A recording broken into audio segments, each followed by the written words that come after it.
बूढ़े आदमी ने इत्मीनान से बिस्मिल्लाह पढ़ी और हिजाम की कुर्सी पर बाल कटवाने के लिए बैठ गया। बूढ़े के चेहरे पर मौजूद नरम मुस्कुराहट से हिजाम को बातचीत का हौसला हुआ।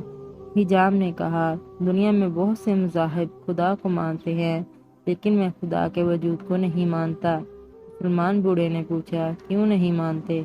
हिजाम ने कहा, दुनिया में बहुत परेशानियां, मुसीबतें, बदहाली और अफरा तफरी है।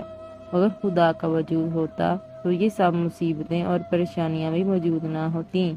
बूढ़े ने मुस्कुराते हुए कहा, मैं भी इस दुनिया में हिजाम के वजूद को नहीं मानता। हिजाम ने परेशान होकर पूछा, क्या मतलब? मैं आपकी बात नहीं समझा।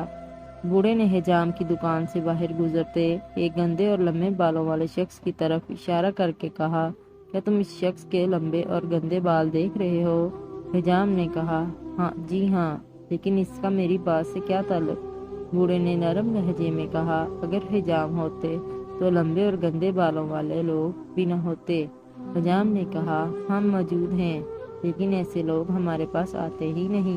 बूढ़े ने मुस्कुराते हुए कहा, बिल्कुल, खुदा भी मौजूद है, लेकिन लोग हिदायत के लिए खुदा की तरफ रुजू नहीं करते, इसीलिए दुनिया में बहुत से मसाइल और परेशानियां हैं।